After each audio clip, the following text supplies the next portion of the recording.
नमस्कार। आज आपण महात्मा ज्योतिराव फुले आणि सावित्रीबाई फुले यांनी स्थापन केलेल्या सत्यशोधक समाजाविषयी आणि या सत्यशोधक चळवळीविषयी विशेष करून बोलणार आहोत। 24 सप्टेंबर 1873ला महात्मा ज्योतिराव फुले, सावित्रीबाई आणि त्यांच्या सगळ्या सहकाऱ्यांनी मिळून पुण्यामध्ये त्यांच्या घरी फुले वाड्यावर या सत्यशोधक समाजाची स्थापना केली।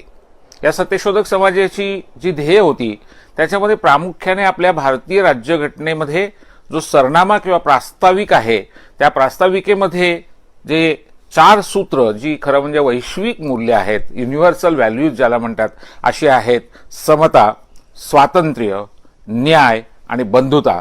या 4 मूल्यांच्या प्रस्थापनेसाठी आणि त्यांचा आग्रह धरण्यासाठी हा सत्यशोधक समाज प्रामुख्याने स्थापन झालेला होता। त्याच्या संबंधामध्ये महात्मा ज्योतिराव फुल्यांनी त्यांच्या ग्रंथामध्ये जी नोंद केली आहे ती मुळापासून मी आपल्याला वाचून दाखवतो।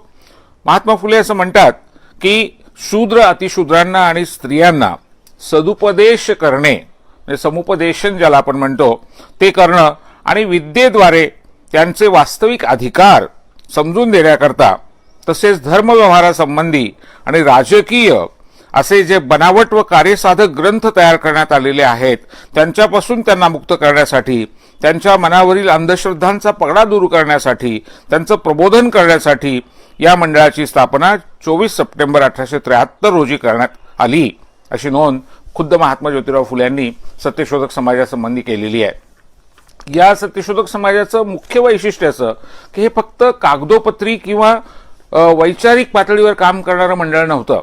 या सत्यशोधक समाजाने स्थापनेनंतर अवघ्या 3 महिन्यामध्ये एक अतिशय क्रांतिकारक कार्यक्रम हाती घेतला।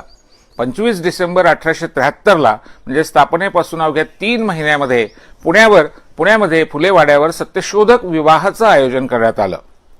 महात्मा फुल्यांचं आणि सावित्रीबाईंचं असं म्हणणं होतं की जन्म, लग्न आणि मृत्यू या माणसाच्या आयुष्यातले 3 प्रमुख घटना आहेत आणि या 3ही घटनांच्या मुळाशी भटजी किंवा पुरोहित बसलेला आहे आणि तो 3ही घटनांच्या द्वारे फार मोठ्या प्रमाणामध्ये शोषण त्या ठिकाणी बहुजन समाजाचं करत असतो आणि म्हणून त्यांनी मुलाचं नाव ठेवण्याचा जो विधी आहे तो सत्यशोधक पद्धतीने करण्याचा, त्या मुलाला निसर्गाची ओळख करून देण्याचा, त्या मुलाचा भोवतालच्या जगाशी, पर्यावरणाशी परिचय करून देण्याचा कार्यक्रम म्हणजे नामकरण विधी सत्यशोधक पद्धतीचा, लग्न सत्यशोधक पद्धतीचं आणि मृत्यूनंतरचे संस्कार सुद्धा सत्यशोधक पद्धतीचे, असे पर्यायी संस्कार यांनी निर्माण केले। माणसं पोकळीमध्ये जगू शकत नाहीत, माणसांना काहीतरी आपल्याला पर्याय द्यावा लागतो आणि म्हणून सावित्रीबाई आणि ज्योतिराव यांचा सत्यशोधक समाज म्हणजे पर्यायी संस्कृतीची स्थापना करणारं अशा प्रकारचं एक अत्यंत महत्त्वाचं प्रबोधनकारी अभियान होतं, मिशन होतं। मित्रहो, या सत्यशोधक समाजाच्या माध्यमातून हे जे सत्यशोधक लग्न 25 सप्टेंबर 1873ला लावण्यात आलं त्याची 5 वैशिष्ट्ये होती। पहिलं, या लग्नामध्ये हुंडा दिला जाणार नाही, हुंडा घेतला जाणार नाही। दुसरं, कोणताही डामडौल, मानपान, भांडणं तडणं याच्यापासून हे लग्न मुक्त असेल। अत्यंत आनंदाच्या वातावरणामध्ये, नातेवाईकांच्या, मित्रपरिवाराच्या उपस्थितीमध्ये हे लग्न लागेल आणि कमीत कमी खर्चामध्ये ते केलं जाईल। तिसरं वैशिष्ट्य, जी काही रक्कम या लग्नावर खर्च होणार आहे त्यातला 20% हिस्सा हा त्या परिसरातल्या शाळांना, त्या परिसरातल्या शिक्षण संस्थांना देणगी म्हणून दिला जाणार आहे। त्याचं बंधन या लग्न करणाऱ्या वधूवरांवर आणि त्या लग्नाच्या संयोजकांवर असणार आहे। चौथी गोष्ट या लग्नातली महत्त्वाची होती, मुलगी आणि मुलगा हे एकमेकांसमोर बोहल्यावर उभं राहिल्यानंतर ते जे प्रतिज्ञा म्हणतात, त्या प्रतिज्ञा म्हणजे दुसरं तिसरं काही नव्हतं तर ती वचनं होती दिल्या घेतल्याची। ती मुलगी बोहल्यावर उभी राहिल्यानंतर होणाऱ्या नवऱ्याला असं म्हणते की या देशातल्या स्त्रियांना माणूस म्हणून अधिकार दिले जात नाहीत, पुरुषांचं वर्चस्व, पुरुष सत्ता या देशामध्ये आहे आणि म्हणून तिच्या विरुद्ध आपल्याला लढायचं आहे, तर तुम्ही तुमची भूमिका स्पष्ट करा। तो मुलगा तिला थेटपणाने बोहल्यावर सर्वांच्या समक्ष वचन देतो, तेही मंगलाष्टकामधून, सत्यशोधक मंगलाष्टकामधून। तो असं म्हणतो, स्थापाया अधिकार या बायकांचे, झटतसे मी सदा, अर्पाया न भी किमपीही, सर्वस्व माझे कदा। माझं सर्वस्व अर्पण करावं लागलं तरी मी मागे पुढे पाहणार नाही, बायकांचे अधिकार स्थापन करण्याची मी प्रतिज्ञा करतो। बायकांचे अधिकार हे शब्द बोहल्यावर उभा असलेला नवरदेव पत्नीच्या समोर उच्चारतो आणि सगळ्या उपस्थितांच्या समोर प्रतिज्ञा करतो। मला असं वाटतं की अशा प्रकारचं क्रांतिकारक लग्न हे त्यापूर्वी कुणीही पाहिलं नसेल। पाचवं वैशिष्ट्य या लग्नाचं हे होतं की भटजीला बोलावलं जाणार नाही. भटजी ज्याचा काही संबंध नाही या लग्नाशी, तो फक्त दक्षिणा घेण्यासाठी येणार. तेव्हा महात्मा फुलेंचं आणि सावित्रीबाईंचं म्हणणं होतं, लग्नाला साक्षीदार जे असतील ते आमचे नातेवाईक असतील, ते आमचे मित्र असतील, आम्हाला ओळखणारे लोक असतील, कारण लग्न हा एक करार आहे अशी त्यांची भावना होती. कबुलायत असा शब्द त्यांनी वापरलाय. आणि म्हणून हा जो करार करायचा आहे तो त्या मुलीला आणि मुलाला मान्य असलेला असेल. आणि त्याचबरोबर जमलेले आमचे ओळखी पाळखीचे नातेवाईक मित्र मंडळी त्याला साक्षीदार म्हणून त्या ठिकाणी असतील. परक्याची तिथे गरज नाही. लग्न जमवताना काय बघावं याच्याबद्दल महात्मा फुलेंनी त्यांच्या एका कवितेमध्ये म्हटलंय, पाहावे वय गुण प्रीत परस्पर. 4-4 वर्षांच्या मुलीची लग्न व्हायची, 3-3 वर्षाच्या मुलींची लग्न व्हायची. सुभद्राबाई सुखात्मे नावाच्या एक मोठ्या लेखिका होऊन गेल्या.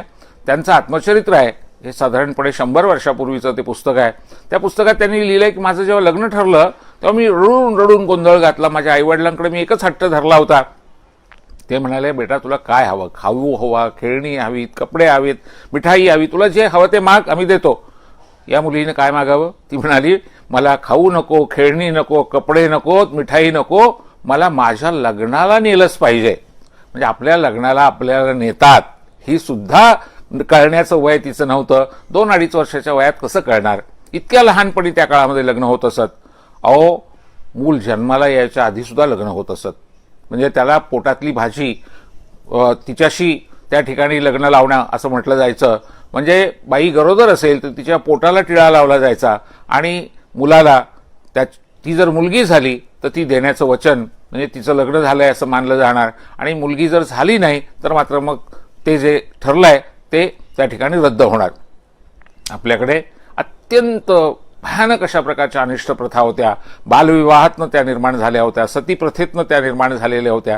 या सगळ्यांच्या विरुद्ध सावित्रीबाईंनी, ज्योतिरावांनी, सत्यशोधक समाजाने प्रचंड मोठा लढा दिला. त्याच्याबद्दल आपण नंतर बोलू. पण आता सत्यशोधक लग्न त्याने जेव्हा सीताराम जबाजी आल्हाट हा कार्यकर्ता आणि राधाबाई ज्ञानोबा निंबणकर या 2 कार्यकर्त्यांचं हे लग्न होतं, फुले वाड्यावर लागलं. त्यावेळेला भटजी प्रचंड संतापले.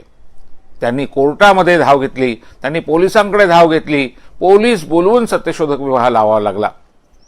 भटजींचं काय म्हणणं होतं? भटजींचं म्हणणं असं होतं की प्रत्येक लग्नामध्ये आम्हाला बोलावलं पाहिजे आणि आम्हाला दक्षिणा दिली पाहिजे. हा आमचा धार्मिक हक्क आहे. दक्षिणा मिळवणं हा आमचा धार्मिक हक्क आहे. आणि म्हणून त्यांनी बुडालेली दक्षिणा भरून मागितली, ती मात्र 6 रुपये. म्हणजे भाषा धर्माच्या हक्काची भरपाई मात्र रुपया पैशांची. इथे जे काही दिसतंय शोषण हे सरळ सरळ आर्थिक शोषण आहे. ज्या काळामध्ये शेतमजुराचा महिन्याचा पगार 1 रुपया होता, त्या काळामध्ये एका लग्नाला मंत्र म्हणण्याची दक्षिणा मात्र 6 रुपये. म्हणजे 6 महिन्याचं त्या मजुराचं काम एका बाजूला आणि भटजीचं एका लग्नामधली उपस्थिती आणि त्यांनी म्हटलेले कुडमुडे मंत्र, म्हणजे ते लग्न हे फुल्यांना आणि सावित्रीबाईंना मान्यच नव्हतं. भटजी कोर्टात गेले, त्यांनी खटले दाखल केले. या केसेस खूप होत राहिल्या. पण सत्यशोधक विवाहाची वैशिष्ट्ये अशी की ही लग्न लागत राहिली. महाराष्ट्रामध्ये कोल्हापूर, सातारा, कराड, तिकडे दूर अगदी खानदेशामध्ये जळगाव, धुळे, विदर्भामध्ये, मराठवाड्यामध्ये अशी लग्न होत राहिली. आणि फार मोठ्या प्रमाणामध्ये सत्यशोधक विवाहांचं एक आंदोलन उभं राहिलं, एक मिशन, एक अभियान चालू राहिलं. असंच एक लग्न 1884 साली भाऊ डुंबरे पाटील नावाचे महात्मा फुलेंचे सहकारी होते. त्यांच्या मुलींचं लग्न त्यांनी लावलं ओतूरला, जुन्नरच्या जवळ. त्यावेळेला वामन जगन्नाथ, शंकर बापूजी, बळवंत सखाराम, रामचंद्र सदाशिव जोशी, उदास या त्या गावच्या भटजींनी जुन्नरच्या कोर्टामध्ये या डुंबरे पाटलांच्या विरुद्ध आणि त्या लग्नाला उपस्थित असलेल्या महात्मा ज्योतिराव फुले आणि त्यांच्या सहकाऱ्यांच्या विरुद्ध कोर्टामध्ये दावा दाखल केला. त्यातले पहिले आरोपी ज्योतिराव गोविंदराव फुले, दुसरे नारायण मेघाजी लोखंडे, जे भारतीय कामगार चळवळीचे जनक, महात्मा फुलेंचे अतिशय महत्त्वाचे सहकारी. तिसरे ज्यांच्या मुलींचं लग्न होतं ते भाऊ कोंडाजी डुंबरे पाटील. चौथे रामचंद्र तुकाराम हेजी. पुढचे लक्ष्मण गणूजी शेटे, विश्राम कुशाजी पवार, रावजी मल्हारजी बोकड, संतू रामजी लाड, चिमणाजी मथाजी डुंबरे, गणू बापूजी डुंबरे. तुमच्या लक्षात येईल ही नावं जी आहेत ना, याच्यातनं तिथलं एकूण सामाजिक चित्र तुम्हाला लक्षात येईल. यातले हे रावजी मल्हारजी बोकड आहेत ते आदिवासी समाजातले आहेत. शेटे जे आहेत ते वैश्य समाजातले आहेत. डुमरे आणि त्यांचे सहकारी किंवा त्यांचे जे काही नातेवाईक आहेत ती सगळी मराठा समाजातली मंडळी आहेत. फुले लोखंडे ही माळी समाजातली मंडळी आहेत. आपल्या असं लक्षात येतं की या सत्यशोधक चळवळीमध्ये महाराष्ट्रातली साधारणपणे 300 जातींची माणसं वेगवेगळ्या काळामध्ये अत्यंत मोठ्या प्रमाणामध्ये काम करत होती आणि म्हणून सत्यशोधक चळवळ ही भारतातली पहिली अशी चळवळ आहे की ग्रामीण भागाच्या टोकापर्यंत ती पोचलेली आहे आणि प्रामुख्याने शिक्षण, शेती, स्त्री पुरुष समता, अंधश्रद्धा निर्मूलन आणि सामाजिक प्रबोधन या क्षेत्रामध्ये या सत्यशोधक चळवळीने जे काम केलं, इतकं मोठं काम भारतामध्ये अन्य कुठल्याही चळवळीने किंवा अन्य कुठल्याही संघटनेने संस्थेने केल्याचं आपल्याला दिसणार नाही. इतका प्रदीर्घ आणि परिणामकारक अशा प्रकारचा या सत्यशोधक चळवळीचा वाटचालीचा टप्पा आहे. बंधू भगिनींनो, हे जे डुमरे पाटलांच्या विरुद्ध ही जी कोर्ट केस झालेली होती महात्मा फुले, लोखंडे आणि या सगळ्यांच्या विरुद्ध, तिच्याबद्दल थोडंसं आपल्याला सांगितलं पाहिजे. तिथे जे श्रीधर महादेव नावाचे न्यायाधीश होते त्यांनी असा निकाल दिला की भटजीला लग्नाला बोलावलं पाहिजे, तो त्यांचा धार्मिक हक्क आहे. आणि त्यांनी पुढे असंही म्हटलं की भटजीला बोलावल्यानंतर भटजीला त्या ठिकाणी तुम्ही दक्षिणा पण दिली पाहिजे. ती दक्षिणा देण्याचं बंधन तुमच्यावर आहे, भटजीला बोलावण्याचं बंधन तुमच्यावर आहे. महात्मा फुले, लोखंडे, डुमरे पाटील हे जिल्हा न्यायालयात गेले. जिल्हा न्यायालयामध्ये महादेव गोविंद रानडे जे पुरोगामी विचारांचे समाज सुधारणावादी असे नेते होते, प्रबोधनकार लेखक होते, महात्मा फुल्यांचे ते फार जवळचे मित्र होते, ते न्यायाधीश होते. त्यांनी साधक बाधक विचार केला. संपूर्ण केसची सुनावणी झाल्यानंतर असा निकाल दिला की भटजीला बोलावलंच पाहिजे, असं बंधन घालता येणार नाही. असं धर्मशास्त्रामध्ये कुठेही नमूद नाही की भटजीला बोलावलं तरच लग्न, अन्यथा जी संतती आहे ती बेवारस किंवा ती अनवरस, हे असं नाही आहे. लग्न लावण्यासाठी भटजीची गरज नाही. पण त्यांनी असा तोडगा काढला, ज्याला समन्वय म्हणतो आपण, तो काढला. ते असं म्हणाले की पण भटजी पण जगला पाहिजे आणि म्हणून त्याच्या घरी जरी बोलावलं नाही तरी 4 आणे दक्षिणा तुम्ही पाठवली पाहिजे. महात्मा फुल्यांना हे पटलं नाही, ते हायकोर्टात गेले. हायकोर्टामध्ये 1889 साली अंतिम निकाल लागलेला आहे जानेवारीमध्ये आणि वेस्ट्रॉप नावाचे मुख्य न्यायाधीश होते जे ब्रिटिश होते आणि न्यायमूर्ती तेलंग हे भारतीय महाराष्ट्रीय अशा प्रकारचे न्यायाधीश होते. या दोघांच्या बेंचने निकाल दिला आणि तोपर्यंत जो फॅक्टरी ॲक्ट झालेला होता, कामगारांच्यासाठी ब्रिटिश सरकारने कायदा केलेला होता ज्याच्यामध्ये तरतूद होती की कामगारांनी संप केला, काम केलं नाही तर त्यांना पगार मिळणार नाही, नो वर्क नो पे, या तत्वाची मांडणी त्याचा आग्रह महात्मा फुल्यांनी, डुमरेंनी आणि लोखंड्यांनी न्यायालयासमोर धरला आणि त्यामुळे न्यायालयाला हे सांगावं लागलं की भटजीला बोलवायचं की नाही याचं स्वातंत्र्य ज्यांचं लग्न आहे त्यांना असेल. बोलवायचं असेल तर ते बोलवू शकतात, बोलवायचं नसेल तर त्यांच्यावर बंधन नाही. नंबर 1. नंबर 2, बोलावलं नाही तर दक्षिणा देण्याचा प्रश्नच नाही, कारण नो वर्क नो पे. महात्मा फुल्यांनी, डुमरेंनी, लोखंडेंनी केस जिंकली. पण म्हणून सत्यशोधक लग्नाच्या विरुद्धच्या केसेस व्हायचं थांबलं नाही. कराडमध्ये, कोल्हापूरमध्ये, धुळ्याला, नाशिकमध्ये, बुलढाण्याला, चिखलीला केसेस होत राहिल्या. एक सत्यशोधक लग्न झालं की लगेच भटजी कोर्टात जायचे, केस दाखल करायचे. सातत्यानं ही हॅरॅशमेंट किंवा ही जी छळवणूक आहे ती बहुजन समाजाची होत होती. हे कधी थांबलं माहिती आहे? महात्मा फुल्यांच्या मृत्यूनंतर तब्बल 36 वर्षांनी, म्हणजे 1873 साली ही मूवमेंट, हे आंदोलन, हे अभियान सुरू झालं. आपल्या लक्षात असं येईल की ही 27 वर्ष आणि 1926 साल म्हणजे 30-26 वर्ष म्हणजे सामाजिक चळवळीची लढाई किती दूरगामी लढावी लागते, किती शांतपणाने, चिवटपणाने लढावी लागते. ती वर्षानुवर्ष, दशकानुदशके लढावी लागते. 50-50, 60-60 वर्ष त्याच्यासाठी तुम्हाला भूमिका घेऊन काम करावं लागतं. त्याचं हे अतिशय महत्त्वाचं उदाहरण आहे.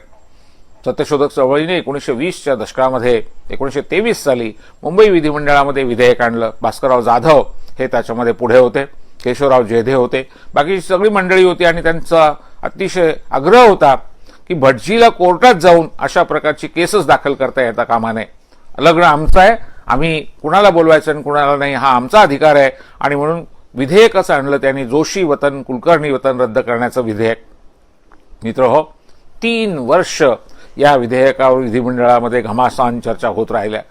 सनातन्यांनी प्रखर विरोध केला. 3 ऑगस्ट 1926ला हे विधेयक पास झालं. त्यावेळेचा एक अतिशय महत्त्वपूर्ण अशा प्रकारचा किस्सा किंवा नोंद ऐतिहासिक दस्तावेजामधनं तुम्हाला सांगितली पाहिजे. सर इब्राहिम रहमतुल्ला हे त्यावेळेला या विधिमंडळाचे अध्यक्ष होते. त्यांच्यासमोर कामकाज सुरू झालं आणि सीताराम केशव बोले हे भंडारी समाजातले सत्यशोधक नेते आमदार ते बोलायला उभे राहिले.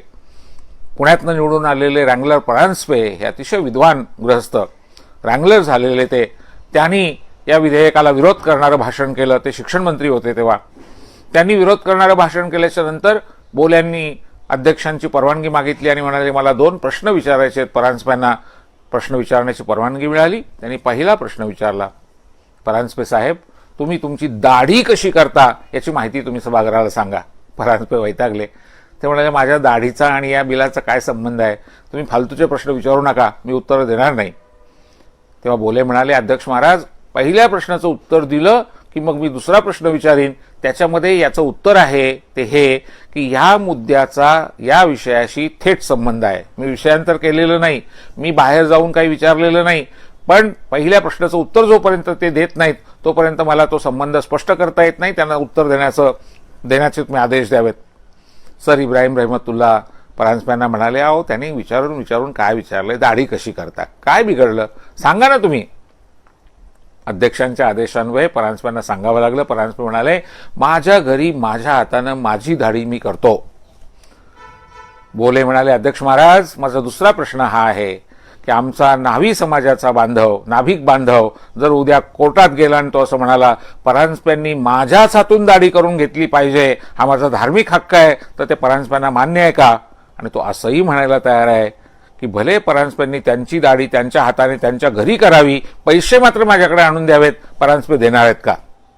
रँगलर होते परांजपे, पण हे गणित सोडवता आलं नाही, कारण हे सामाजिक गणित होतं, हे धार्मिक गणित होतं, हे शोषणाचं गणित होतं आणि परांजपेंना उत्तर देता आलं नाही. मित्रहो 3 ऑगस्ट 1926ला हे विधेयक पास झालं.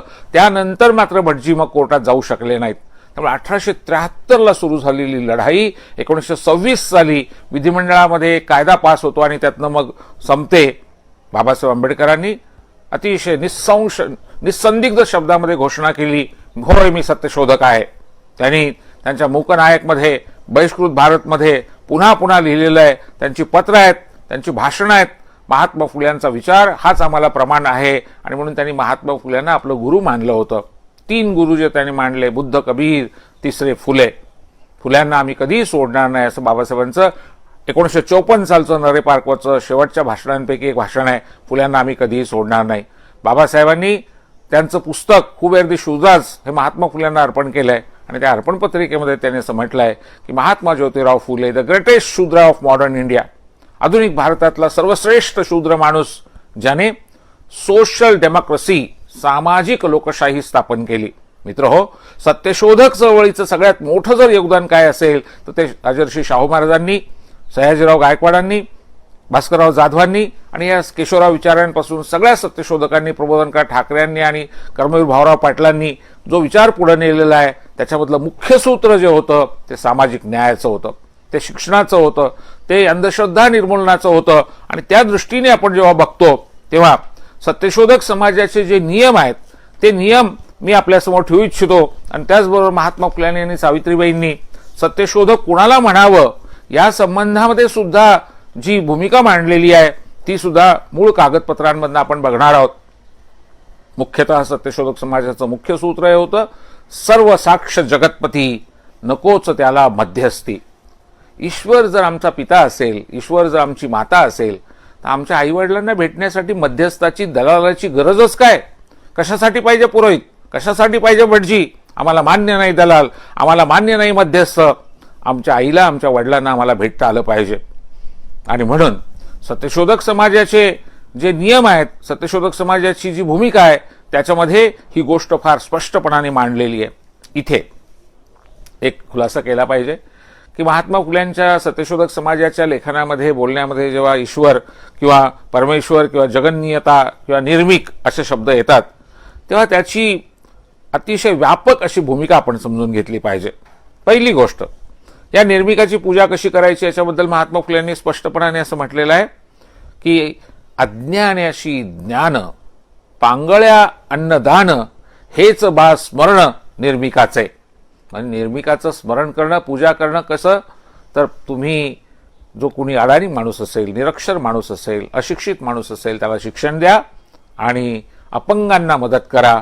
हेच खऱ्या अर्थाने निर्मिकाचं स्मरण आहे. यातनं तुमच्या लक्षात येईल की यातला हा जो निर्मिक आहे ती एक शक्ती आहे, संपूर्ण निसर्गाचं चलनवलन करणारी. तिला तुम्ही नियती म्हणा, शक्ती म्हणा, ऊर्जा म्हणा किंवा ईश्वर म्हणा. महात्मा फुले त्याला निर्मिक म्हणत असत आणि म्हणून त्यांनी नियम करताना इतक्या स्पष्टपणानं भूमिका मांडली आहे. तुम्ही म्हणतात अलीकडे मुख्यत्वे करून आपले शूद्र आणि अतिशूद्र वर्गाची परिस्थिती निकृष्ट होत चाललेली आहे. त्यांच्यामध्ये सत्य विचार कोणता, असत्य कशाला म्हणावं, या जगात माणसाचे वास्तविक अधिकार कोणते आहेत, त्याची कर्तव्य कर्म कोणती आहेत, हल्ली त्याला निकृष्ट अवस्था कशामुळे प्राप्त झाली आहे, ती सुधारायची असेल तर काय उपाय करायला पाहिजेत, अशा सद्विचारांविषयी लोकांचे अगदी दुर्लक्ष झाले आहे. हे पाहून ते दूर करण्यासाठी हा समाज स्थापन करण्यात आलेला आहे.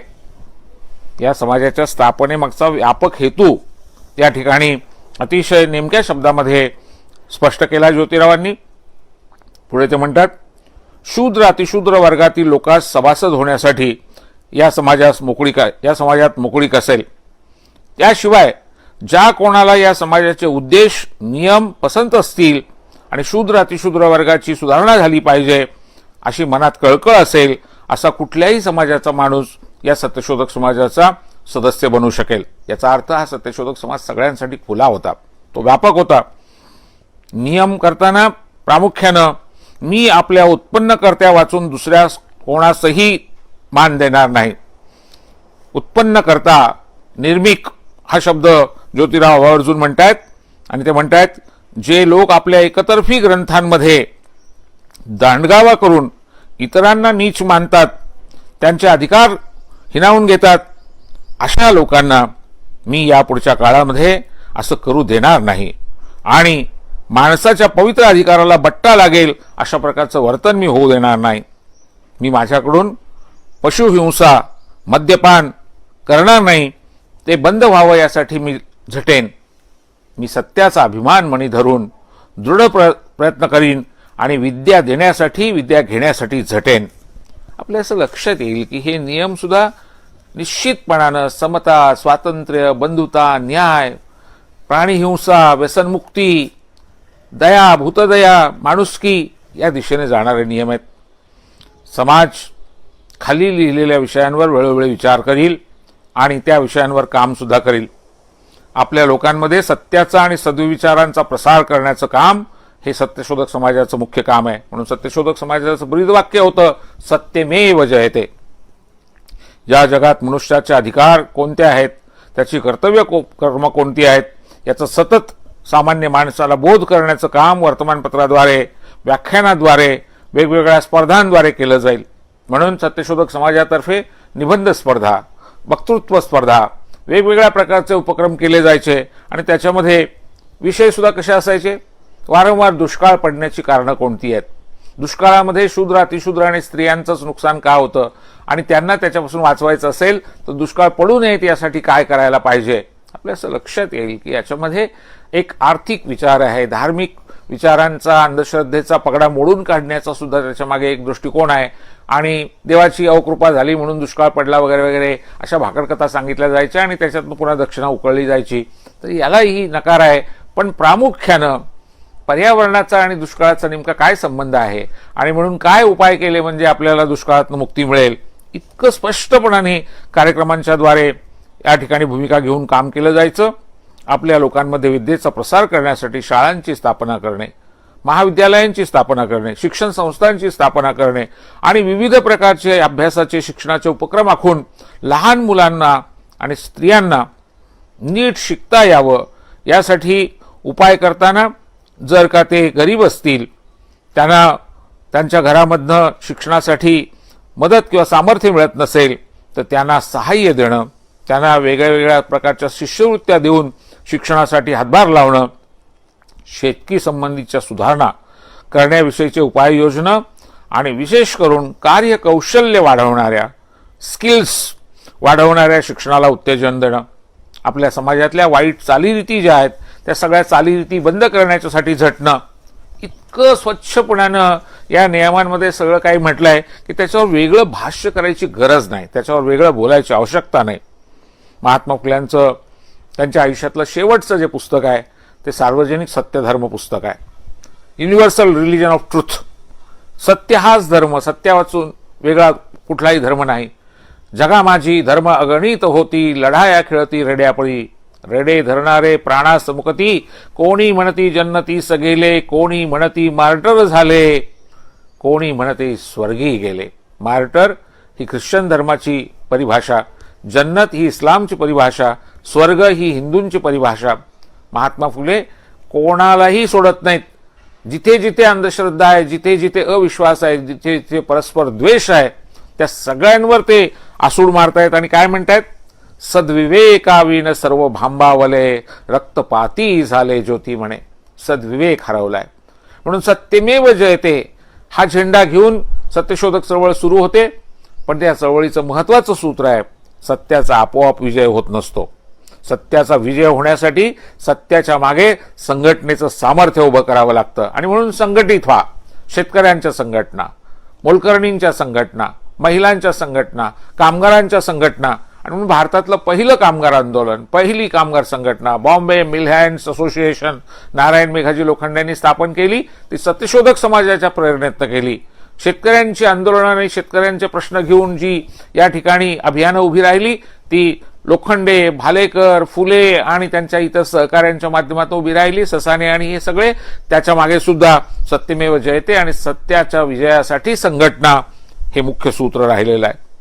सत्यवर्तन कुणाला म्हणावं, सत्यवर्तन करणारं कुणाला म्हणावं, सत्यशोधक कुणाला म्हणावं, याच्याबद्दलचे 33 नियम महात्मा फुल्यांनी सावित्रीबाईंनी केलेले आहेत.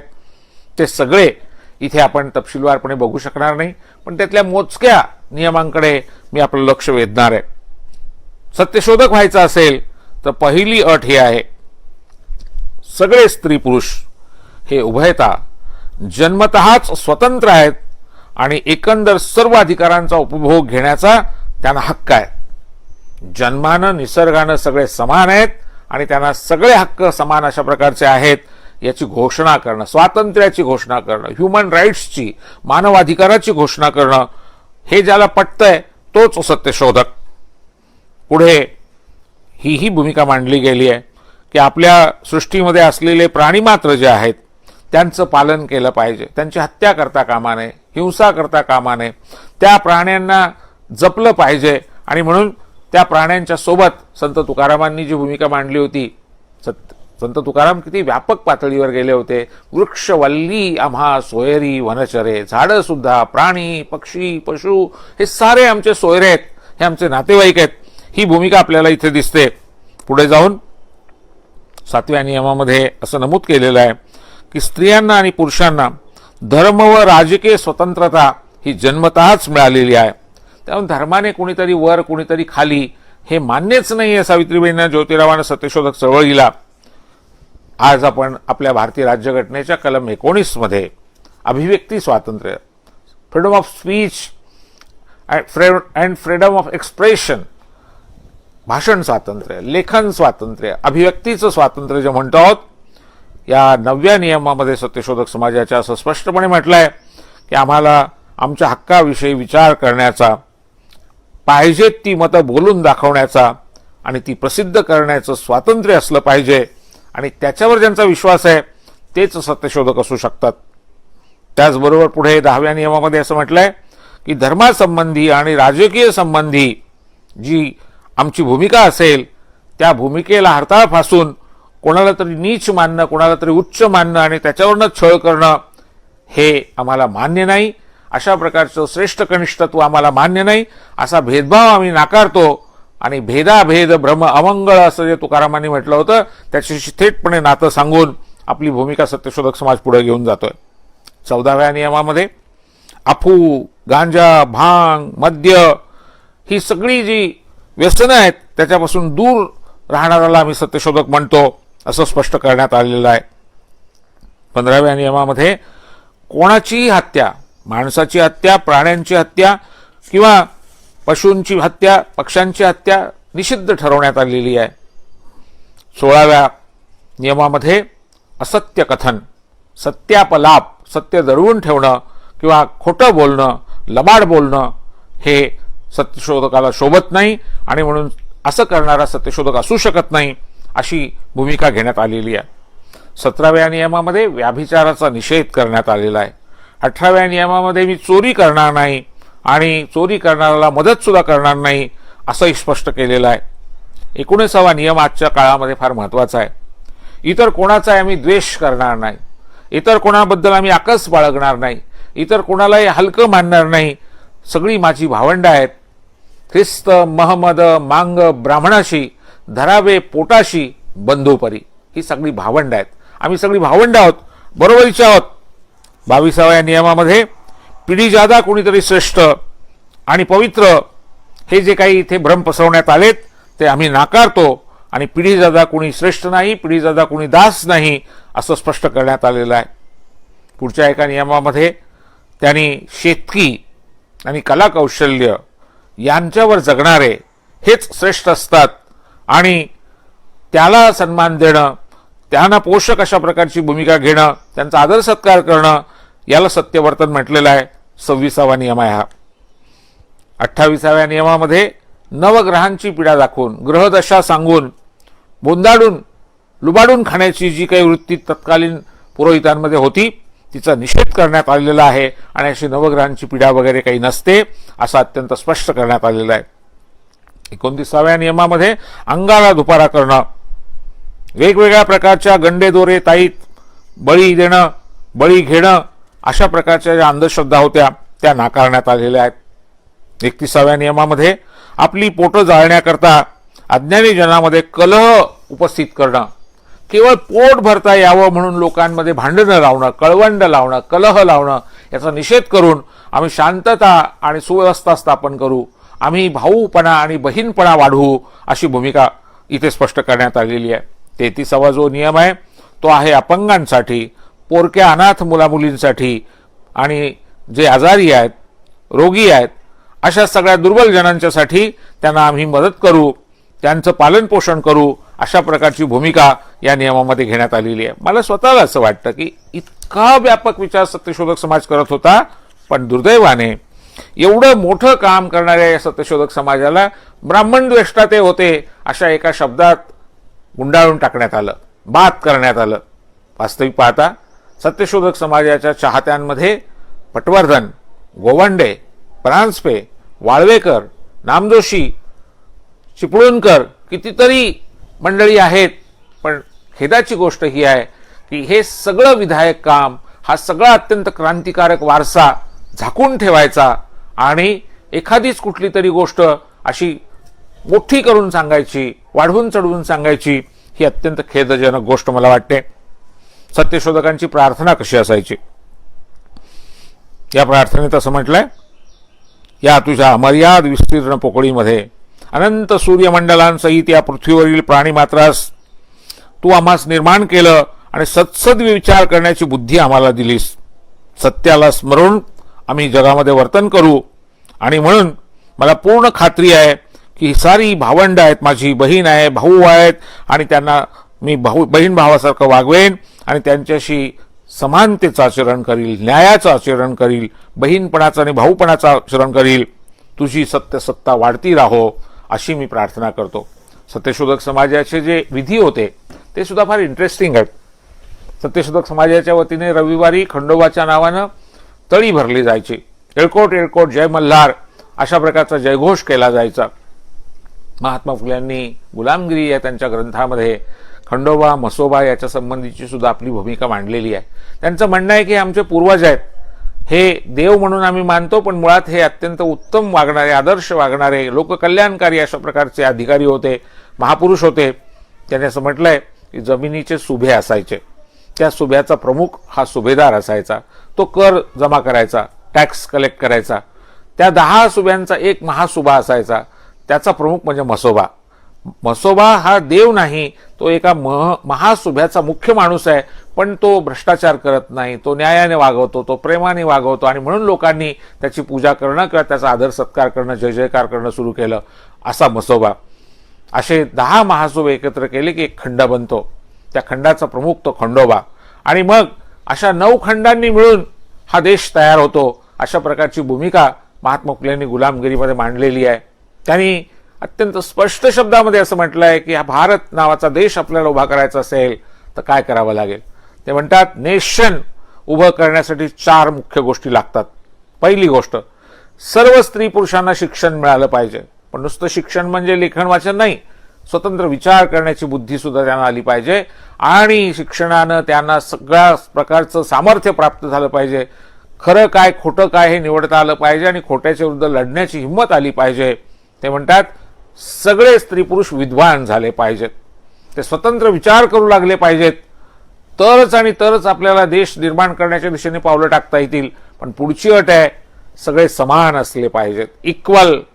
Equality not only before law, समाजामध्ये सुद्धा सर्व प्रकारची समानता. आणि पुढे जाऊन ते असं म्हणतात की ते बराबरीचे समतेचे हक्क मिळालेले लोक असतील, आणि ते बहीणपणा आणि भाऊपणाच्या दृष्टीनं एकात्म झालेले असतील, इंटिग्रेटेड.